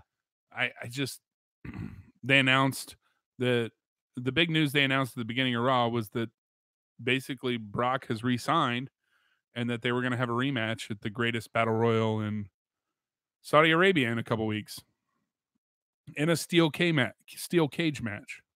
So how can we get even more brutal than Roman dying in a puddle of his own blood? Going to put it in a steel cage match. Yeah. At least it's not a kendo stick on the pole match. Oh, God, thank God. Just put it on a pole, bro. Don't put it on a pole, bro. But damn, fucking Roman Reigns looked beat the fuck up on Raw. His like the left side of his head was bulging out hard. He looked a little worse for wear. Yeah. But I think he did what he could. He was like, this doesn't make any sense. I got my ass kicked, blah, blah, blah, blah.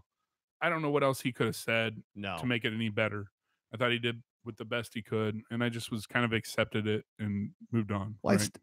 I still think they're trying to pull out on this shoot stuff because he said, I didn't find out about Brock being signed over and the match at the Greatest Royal Rumble in Saudi Arabia until I read on the internet. Yeah.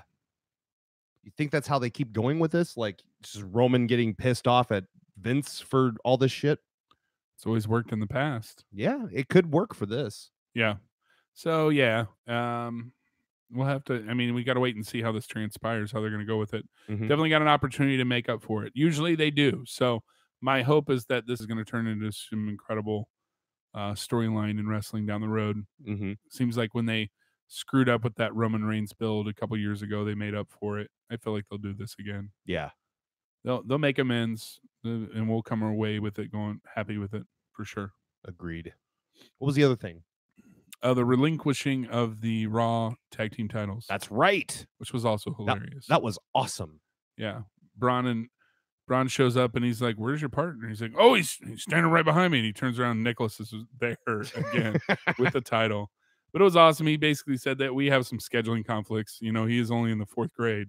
So he's like, we're going to have to relinquish him. I'm sorry to do it. But then he was like, but when he gets out, we're coming back for these titles. That was awesome. And Nicholas talked about getting these hands. I thought it was really good. It was really super good. Cute. Yeah, Braun's hilarious, dude. I'm just ready for him to be champ at some point. Yes, agreed. So we'll have to wait and see kind of how he moves forward, but he's probably winning the Battle Royal. Ooh, that'd be a great spot for him. How's he going to lose that thing? I have no idea. Kane going to get him out? Fuck no. That'd be just as bad as the finish to WrestleMania.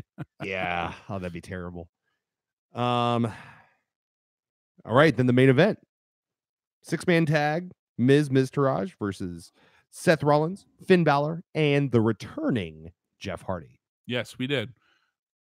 Back up 2 seconds because we don't have notes. Shit. At the end of the Roman thing. Go ahead and start talking about that. Okay. Returning.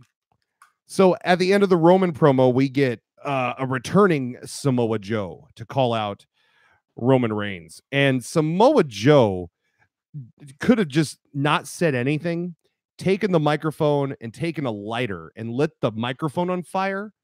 That could have been his promo, and it still would have been just as good as what he said to Roman. I thought it was perfect, and I cannot wait to see Roman versus Samoa Joe again, because Samoa Joe just kills Roman Reigns. And Joe, yes, Joe is awesome. He's the heel that the whole crowd is totally behind. Yeah, he called Roman a failure. That was perfect. And it kind of fits into the story right now because Roman does feel like a failure. He told everybody that he was going to beat Brock at Mania. And what did he do? He loses to Brock every time he faces him. So I'm really interested, and I'm sure Josh is, to see how this plays out and how this builds to Roman. Because I'm pretty sure he also called out Roman for Backlash. So that will most likely be a match of Backlash. Now, will it be a title match? Josh, do you remember when the Greatest Royal Rumble is supposed to be? Okay. And then Backlash is in May, I believe, which is a dual branded pay-per-view, which I'm assuming is going to be 4 hours. Yeah. But if they do all these pay-per-views as dual branded pay-per-views, 4 hours, but only do them once a month, I'm okay with it. Gives them more time to build. Gives them way more time to build for storylines. Thank you, Mavs fan Bryan. It's the 25th of this month. It's also going to be on the WWE Network that you can get for also $9.99. Get it. I believe it's free for the first month that you subscribe. Do what? I should drink my beer out of that. Okay. So the 6-man tag faces won. As expected. Yep. On the And it was a Raw match. after Mania. It was a Jeff Hardy spot fest at the end, which was awesome. And then one other thing we need to talk about was super emotional. We had a retirement on Monday. Oh man, that made me cry. I cried. Reagan's like, "You okay?" And I'm like, "Fine. Leave me alone. I'm fine." So after a pretty awesome match between Mandy Rose and Sasha Banks, Paige gets in the ring with them and grabs a microphone, and then the ladies start leaving. I'm like, well, what's going on here? And Paige basically gave her retirement speech because of her neck injury. At like 25. 25, super young. She's only been in the WWE 5 years. She's been wrestling since she was like 16 though, so. Yeah, with her whole family. Yeah, no, it was very well done. She did a really good job. The crowd just ate her up, which was so good to hear. After everything she's been through the last couple years with the injury and the whole like toxic relationship with her and Alberto Del Rio, and then her stuff being leaked, and like yeah, that had to have been horrifying. Oh yeah, just she's probably the reason I watch women's wrestling so much. I've gotten so much into it was watching her when she came out and won the title right after Mania and on her debut, and just being such a good professional wrestler, kind of elevating the divas to lead towards this evolution, because it was like her and Emma coming up that really started to change stuff with, and then her feud with AJ was awesome. Yeah, yeah, that was awesome. Yeah, it was just tough to see, but yeah, it was super emotional. It always is when you see a beloved wrestler have to stop doing what they love, and that was going to be really difficult. Thought it was really well done, really classy, and the crowd was incredible. And she shouted out Daniel Bryan too to give her Bryan, hope. Edge. Yep. Who's all and she said she's gonna her role model is Daniel Bryan because he went through it and was able to come back at some point. Edge was there to help talk to her about it because Edge left at the top because of a very similar injury. Yeah, she went from being that heel manager to babyface real freaking quick, didn't she? Real fast. Yeah. But yeah, it was super emotional. I thought it was a good thing to have on that Raw. I thought that elevated that Raw, not that I think that was the point, but had to be done, and I thought that was the perfect time. Yeah. And this is actually a good segue to Smack Diggity Diggity Diggity Diggity Diggity Diggity Down Live. Beginning of Smackdown, we hear, "Here comes the money." Here we go. Yeah, we did forget about Bobby Lashley and Raw. I quit. Thank you, Periscope, though, for keeping us in line, because there's so much freaking shit that happened. Okay, so Elias got another awesome spot, and so somebody came out to show him who's boss. It was Bobby Lashley returning, who was an ex-WWE star that was TNA champ for a long, long time. Just a huge human being. Yeah. Does he have alopecia or something? Is that why he has tattooed eyebrows? I don't know what happened with his eyebrows. That's what Reagan says. She's like, I think he has alopecia, and he got the tattoo so he didn't look so weird. Yeah, that's why he wore the headband for a long time. Yeah, just to cover his eyebrows or his missing eyebrows. I don't know. I don't know much about him. I didn't watch him when he wrestled. He looks like a giant person, but super intense in the ring. Yeah, he held up Elias in that suplex for longer than any ever Goldberg jackhammer for sure. Yeah. That was pretty impressive. Elias is not a small person. No. But yeah, he came out and slammed him basically as his comeback. So sorry we missed that. Sorry, guys. We're sorry. I don't know much about him, so I'm not like super invested in him yet, but hopefully it turns out well. Yeah. All right, SmackDown. Shane McMahon comes out, talks about how Daniel Bryan came back. Now he's going to be a wrestler, and we're out of GM.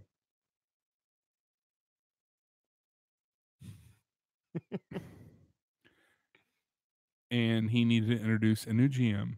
And who's our new GM of SmackDown?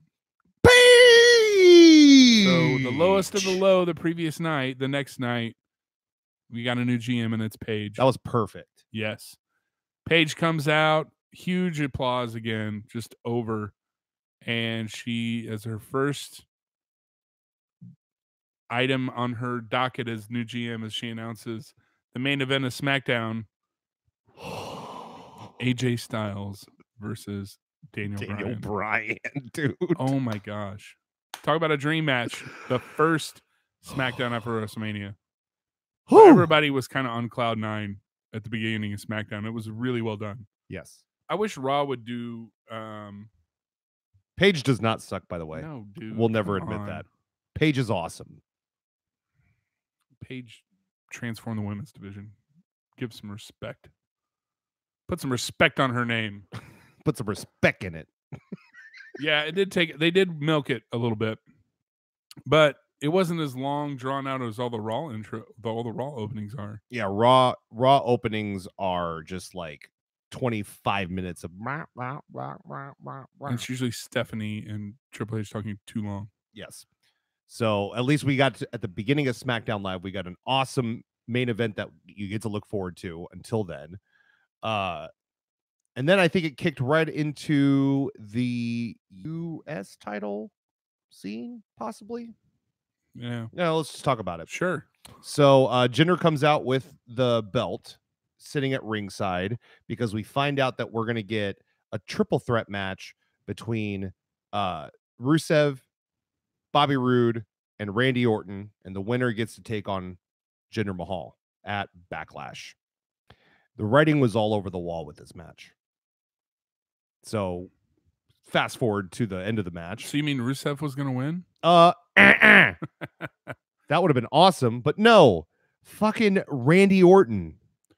Well, at first I thought that I was like, this is terrible. But it feels right into the storyline that like Randy Orton couldn't beat Jinder. No, he couldn't. So I think Randy Orton's going to job out to Jinder again. Yes, and I'm okay with Jinder that. Over, I'm okay with which that. will be the next person in line. Will be probably Bobby and then Rusev, hopefully. Yes. But yeah, so yeah, I loved how Rusev like by the announcer table, just like with his rug out. Yeah, he's such a good heel. He's such a good bad guy. He is, and he looks sharp in a suit. Mm-hmm. He looks so good in a suit. It's good that he finally put his shit in a ponytail. That thing he was getting a serious Indian mullet. Getting gross. That was in a poo business party. A poo business party. 7-Eleven. Business in the front, parties in the back. That's awesome. Oh, yeah. Jinder's the shit. If you don't agree with it, there's a reason why you hate him. We got 2 words for you. Jinder's awesome. Jinder's awesome. Clap, clap, clap, clap, clap. Oh, but that'll be cool to see a Backlash because, I mean, we were at last year's Backlash. We watched it live. We saw Jinder take the title away from Randy Orton, and the crowd fucking flipped their shit. It's a little dark, Yankees. A little dark for Bud Light. Sorry, man. Yeah, you missed out on the Bud Light chug. The chat is getting wild. A little disrespecting my favorite wrestler, female wrestler. Yeah. That's why we're the podcast positivity. Yeah, we don't pay attention to those things. We just stay above it. Stay above the negativity. I don't even know. Tinder is awesome, sure, but you know what's even more awesome? Gender. Don't hinder my gender. Don't tender gender. Gender's tender. Always swipe left. Okay, so that happened. Then we also found out later on that we were going to get a rematch of the Usos versus the New Day, and the winner will go on to take on the Bludgeon Brothers. So that was another at awesome Backlash, right? No, I think at the Greatest Royal Rumble. But we got to see another awesome fight between the Usos and the New Day, and it was one more chapter. Incredible. Yep. So best wrestling of the night. That takes that from WrestleMania, that match that they had in the triple threat match. For that to have happened, to have that match at SmackDown Live, totally worth it. And the Usos pulled it out yet again. Yep. Beat the New Day. It's going to be an incredible match. Usos versus Bludgeon Brothers. Hell yeah. I'm excited. See, I think some heel group should come out and start throwing out waffles just to battle the New Day. It should be Shelton Benjamin, Chad Gable, but they should be throwing crepes. Crepes or they're not very thin pancakes, they're crepes. Or like potato latkes or something. Oh god. Hash browns. Breakfast sausages. That's a little too much. Those crappy evaporated scrambled eggs at the buffet. Oh. Just throwing eggs at everybody. Yeah, you like that breakfast stuff? Get your protein. Here's some rye toast with no butter. Oh man. Let's talk about Charlotte coming out. Oh yeah, this was my favorite part of SmackDown. Mine too. So Charlotte comes out, talk about how she beat the streak, and that she was the awesome queen, and blah blah blah blah blah blah. Yep. And then we got a debut, not one but two females, two very iconic. Yeah, the Iconics with two eyes. Two eyes from Australia. Billy Kay and Peyton Royce. Incredible. They are fire. And they threw a hot fire promo at Charlotte on their debut. And then they proceeded to beat the living shit out of Charlotte. Yeah. Charlotte sold it really well when she dead-legged them like outside the ring. They were like both trying to drag her in. That was perfect. But they proceeded to beat her down severely, which was incredible. They slammed her down on the outside too. They gave her a was it a powerbomb? Powerbomb, yeah. Powerbombed her on the mat. That was awesome. Yeah, got her back into the ring, kind of left her for dead. The entire time I'm like, where is she? Dude, the crowd was chanting it. Yeah. You could hear the crowd, and I'm like, oh, is this the moment? And who freaking called this like 15 times that somebody was cashing in Money in the Bank on Tuesday after WrestleMania? You. FABULOUS. And I loved the best part about this whole thing was she comes running down the ring. We're like, oh my God, we're going to cash in. And then the ref played so dumb for so long. It was comical. She's screaming at the top of her lungs. It's like, oh, no. Like, and he's like, what? Dude, I wish Jamie was out here to explain this to you because Jamie was sitting right here. I was watching SmackDown Live. I was sitting right here. And as soon as her music came out, I jumped up. I went, she's finally cashing in. And when the ref was doing that shit, I'm yelling. I'm like 2 inches away from the TV yelling at the referee. What the fuck are you doing? She wants to cash in. You're the dumbest ref in the world. But it just played because like everybody was like, oh God, is this going to be a fail because of this? Like, yeah. No, don't do this. It was perfect. And he played it just long enough, and then he took it, and she just super kicked her and covered her 1, 2, 3. Carmella's the SmackDown champ. And they gave her the time to celebrate in that ring. Oh, yeah. That was awesome. Yeah, and she was trying to be like fabulous Carmella, and you could tell she was like a little caught up. Oh, yeah. She made up for it backstage, though. Oh, yeah. She's awesome. She's is awesome. Professional. I'm glad that they're finally giving her an opportunity. One, they finally had her cash in, but two, now we get a big spotlight on her with having the title. Yeah, I just don't know for how long. Yeah, Charlotte's winning that shit back.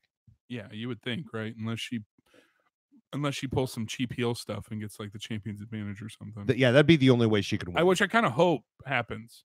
I want to prolong this for a while and have Charlotte chasing again. I want her title reign to be more than one pay-per-view. Yeah. Maybe they give Naomi a shot before Charlotte. Since she won the Battle Royal. Just kind of feed her to Mella for a little bit. That'd be cool. Yeah. Because Mella's money. She is. I'm really excited to see how they play this off. Yeah. Yeah, that was my favorite part of Raw. Yeah. Or SmackDown. That was awesome. We got the Iconics debut and Carmella cashing in. Yep. It was perfect. It was perfect. It was awesome. Yep. Is that it? Was that the whole show? Main event. Yeah. I feel like there was other things that happened. Probably. Periscope will let us know. Yeah, what did we miss, bro?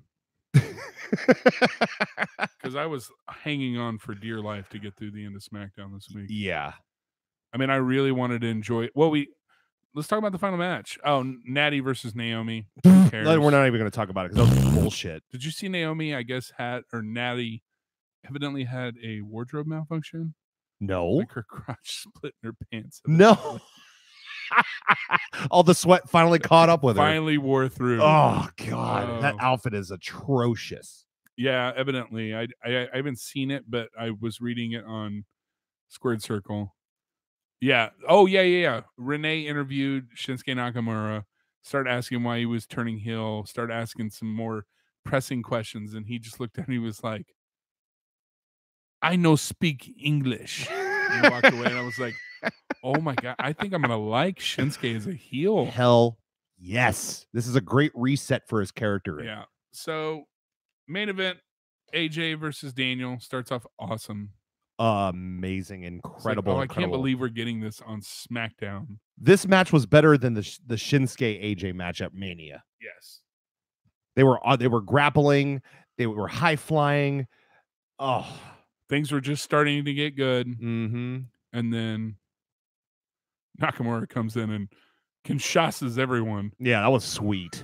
I thought that was awesome. He got Daniel Bryan right in the back of the neck. Was like, oh, that's not uncomfortable. Well, they're really behind pushing Nakamura as a heel. One, he did the groin shot at Mania to turn heel. Then you go to SmackDown to have this amazing, even better dream match than the one at Mania, to get interrupted by Nakamura with Kinshasas to the face, knees to the face by everybody, and then he groin punched AJ like 4 times or some shit. And that's how it ended. That was the end of SmackDown with Shinsuke standing tall over this amazing dream match he just shit on. Yep. Because he speaks no English. I don't speak English. I don't speak English. And he even emphasized the Japanese accent. Yeah, he definitely did. I speak no English. I thought SmackDown was awesome. Did we miss any call-ups? No, I don't think so. Because they didn't do a lot. We missed the No Way Jose. We went back and covered it. Yeah. Iconics. We missed Samoa Joe like we're idiots. Yeah. Because I think it's the Roman thing. It's the Roman Brock thing, man. Up in the Roman Brock thing. And, yeah. Yeah. It'll be a tag match. Daniel Bryan, AJ Styles, Nakamura, and Gender, maybe? I'd be okay with that. Yeah, I'd pay to see that. Yeah. That'd be awesome. But yeah, that's pretty much 4 incredible nights of wrestling, which we have coming up. Superstar Shakeup, and we have that greatest royal whatever in Saudi Arabia. As you can tell, Josh is very excited for it. And I'm going to say this about it, and then I'm not going to say any more about it. I'm not going to watch it. Really? I'm going to... Is it solely because it's in Saudi Arabia? Solely because they're not allowing females to wrestle. Yeah, I think that's bullshit. I live bullshit. in a fucking house full of females. Yeah. The whole reason I watch wrestling is because of my daughter. Well, they said 7 titles are going to be defended there. 2 championships, Intercontinental, US, tag, cruiser. Oh, shit. You're right. Wow. That's what I'm guessing is the 7th one. So, I don't know. I don't want to miss wrestling. I don't want to be able to not to talk about it. Yeah. But I just can't pull myself to... This seems like... I usually am behind everything the WWE does. I love Vince McMahon. We were just talking about it beforehand. I definitely feel like he's definitely our generation's P.T. Barnum. He's the ultimate showman. This just seems like a cash money grab at the expense of this women's evolution.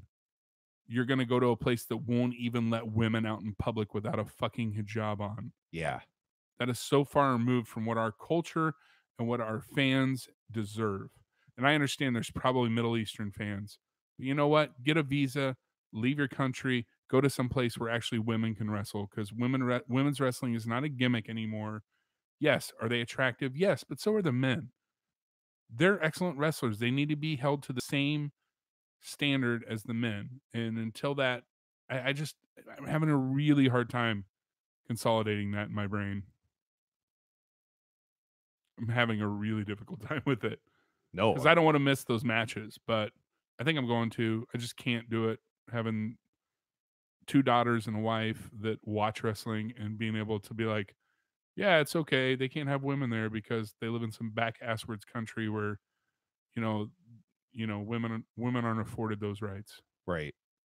And I'm not a typical like social justice warrior, if any of you know me, but something like that. I mean, that's can't do it. Not going to do it. Sorry. Okay. I will be a participant in the discussion of the outcome. Definitely. I'll be back for Backslash. I'll talk about Backlash and Raw and SmackDown, and I'll watch NXT and take in 205 Live that week. Cool. So, that being said, hopefully it's a good match and everything goes well. I'm standing 100% behind your decision. Cool. I appreciate that. Yeah. Because I get it. I understand it. I will watch it, though. I hope that's okay. No.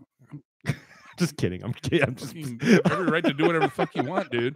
Yeah, because what's so great about America. Because we can do whatever the fuck we want. Freedom here. Yes. Red, white, and blue allows us freedom to watch whatever the fuck we want. That's awesome. But I'm just going to not do it. Sorry. For sure. No worries. Hope nobody takes offense to that. Actually, I don't really give a shit. So exactly. You stick by your standards, man. Yep. So let's talk a little bit about the shakeup before we get off here. Okay. Let's do it. Okay, so I want to do kind of the opposite. I want your thoughts on who's going to stay on Raw and who's going to stay on SmackDown. Because I think let's start with Raw. Yeah, let's do it. Brock, Roman, Seth. Yes, Seth for sure is staying Finn. on. I think Finn's switching. They're not switching Finn when they've already announced that he's going to get an IC match. Nobody in the IC title match. None of those guys are leaving. Okay. So I definitely think Miz, Seth, Finn are all staying. Roman, Brock, Braun. Although Braun could move. I see Braun moving. That would be huge for SmackDown. Because I think if they're going to keep doing this kind of comedy act with him, because he's pretty funny. I mean, he's not all comedy, but he's been doing more and more of these comedy acts. Yeah. I think it'll portrayed better on SmackDown. Yeah, but it's just kind of the position that he's in right now because he's not in the main title. Yeah. Samoa Joe's not going anywhere. Miz would be awesome to go back to SmackDown to fight Daniel Bryan staying on SmackDown. Daniel Bryan and AJ are staying on SmackDown. Yeah. Bludgeon Brothers are staying on SmackDown. Yeah. Usos are staying on SmackDown. I see Usos going to Raw. You're going to move them to Raw before they even have a rematch on their title? Oh, fuck. I forgot about that. New Day might move back to Raw. Oh, yeah. See, this is the great thing about the shakeup. Anything could happen. Shake it up. Shake it up, baby. Shake it up. I'm ready for it. Shaking up my shake weight. Shaking like a shake weight, baby. Who would you... Okay. You think they'll have another free agent like John Cena? Or you think John Cena will be the free agent? Because I honestly don't like that.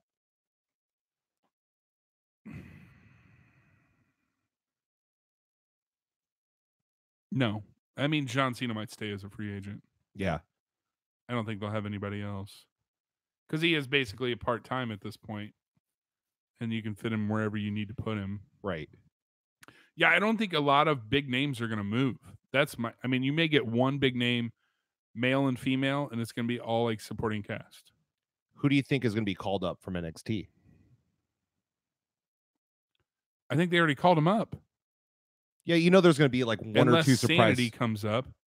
Yeah. But I feel like Nikki Cross has a championship run in her. Yeah, Nikki Cross versus Shayna Baszler would be awesome. They might pull up what's the tag team portion of Sanity and leave down Killian and Nikki Cross. Eric Young and Alexander Wolf. Yeah. Might call them up. Yeah, because Killian Dane has been kind of doing his own thing. Solo thing, and then you could leave Nikki Cross down there to battle with Shayna Baszler. Yeah. Because what big name women are left on the roster right now that don't have a huge name on the NXT roster? Who are still there? Yeah. Kairi Sane is the biggest one right now. Yeah. Kairi Sane. Dakota Kai is going to get a lot more love now. Yeah. I feel like she's waiting in the wings. They just they had a match. Lacey Evans. Lacey Evans just had a match with Kairi Sane this week, which was actually pretty good. Yeah. She's a good heel. Oh yeah, you're Lacey right. Evans. DX, that could be it. Almost with Vega. That'd be a great call up. That would be. I could see that too. Yeah. I feel like you got to keep Dana Brooke with Titus. Worldwide, but they may move over to SmackDown. I feel like they could be successful. Oh yeah, because they're on Raw. That's right. Yeah. I don't know, man. The only one I'm sure about is that the club is moving to SmackDown. Yes, I think that's the smart move. It could be AJ's boys. Yeah, switch from the Balor Club to whatever. I just they don't want. See an easy route for them to get a title either now because they gotta go fight the fucking Bludgeon Brothers and the Usos, but they could do their comedy thing with AJ a little bit more that way though. Bobby Roode to Raw? Sure. As long as he turns heel. Oh man. I don't Randy know. Orton could go to Raw, couldn't he? Oh no, he's facing Jinder. That's right. I don't think it's going to be that big. I don't think it's going to be as big as everybody predicts it to be. Yeah, agreed. I just want to see. I can totally see like five people on each side switching and no NXT call-ups. I just see them they're making this a whole 2-day ordeal. Like, how do they do that in 2 days? Well, it's a way to introduce who's moving over on each show. Yeah, like bring them out on Raw and then on SmackDown. Like, we have this person now. Yep. So, either way, I don't really know, which excites me. So it'll be surprising. Yeah, I don't want to know the whole story before I watch it. It'll be entertaining, and I'll be glued to both shows next week. Which probably otherwise, if it was just another Raw and SmackDown, I probably would just phone it in and watch it and kind of turn my brain off. Yeah, except for key spots. Mm-hmm. Stink bug. Oh, motherfuckers! 'Tis the season. Yeah. But yeah, no, I'm totes my goats. I'm looking forward to it. I definitely will be glued to my seat watching it. Yeah, and I'm hoping to be surprised for sure. Agreed. I am wrestled out. Hell yes. Shout outs and all that. Yeah. I shouted him out last week. Check him out if you're a big comics fan on Facebook. My buddy has a Facebook page, Cliff's Comic Cave. He's probably the biggest comic book fan I've ever met. I mean, he has an incredible collection. But he posts all kinds of really awesome, funny memes, updated movie, comic stuff. Check him out. If you go to one website for your wrestling news, you must go to thechairshot.com. Mm-hmm. They cover everything you could want about wrestling as well as podcasts such as ours. Yeah. They had their most traffic this month. They tripled their traffic from last month. I think it's probably because of us. Booyah! Shout out to all of our fans. Yes. We last week were featured on Periscope and had our largest viewers ever. Incredible. Too sweet. We really appreciate you guys watching every week. You guys are the reason that we were chosen. And then they gave us that option. We got lots and lots of viewers and lots of eyes on us that have never seen us before. We really, truly appreciate those of you that show up every week and retweet us on your Twitter page. We really, really appreciate it. If you've never watched us before, we're on Periscope, 10 p.m. Eastern Standard Time every Thursday. We're also on YouTube Live. If you want to find us on Periscope or Twitter, it's at SmarkSpot. You want to shout out PWO and give us the rest of the junk? Oh yeah, I'll give you the rest of the junk. Oh, hey-o. Hey-o. So if you love our podcast, we have a slew of other podcasts that you can listen to in hashtag PWO Podcast World Order. You got Wretched Wrestling Podcast, who gets as drunk as we do. Well, no, I can't say that. They get way drunker than we do and talk about wrestling for about 10 minutes. And then and then bitch about it for like 2 hours. Yeah, so they're like the podcast of negativity, if you will. They're the princes of Periscope and the podcast of negativity. We're the kings of Periscope and the podcast of positivity. But you can follow them at Wretched Wrestle on Twitter. You can also follow our boys over at WNA Podcast, the Wrestling Nerds Alliance, where they talk about wrestling and other things like movies. They're big on the Avengers right now since that's Finn going on. Balor's junk. Yeah, they love Finn Balor's dick. So Well, not necessarily Cliff. That's all Rob. that's all Rob. Cliff He's is just there to infatuated. he's there to even him out Yes. because Rob likes to get drunk on Dragon's Milk. Dragon's Milk. Awesome. Good choice, Rob. But listen to them over at WNA Podcast on Twitter. You can find them in all places where you find podcasts. You also have a non-wrestling related podcast in the PWO is Boy Meets World, and they talk about nothing but Boy Meets World. They've been doing every episode since their start. I think they're somewhere towards the end of season 1, so go back and listen to them. They are hilarious. And this chat is getting creepy. But go check those guys out at Boar Meets World. You can also follow our PWO Aussie brothers from down under in Australia at The Brocast. That's BROKAST.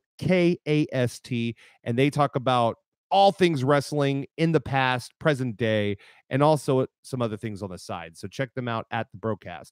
Then you also have, last but not least, The Gimmick Table. They're taking a little bit of a break. They talk about nothing, but wow, they talk about sorry, we're getting a crazy chat in. Yes, broke ass. No, brocast. I even spelled it out for you, but it's okay. But the Gimmick Table's taking a little bit of a break, but they do awesome work in interviews of indie wrestling. So check them out.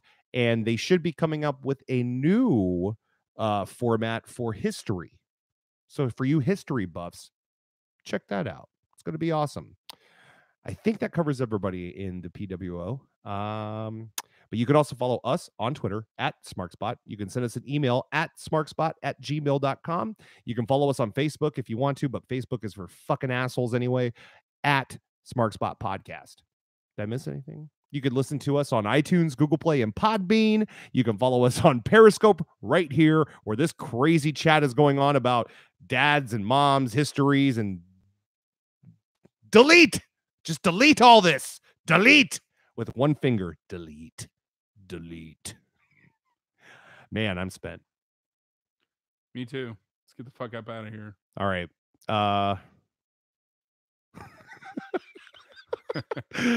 We're going to listen to this for a little bit longer. Jeez. And let's see what happens. But thank you for listening to us. 10,000. Thank you for listening to us anyway.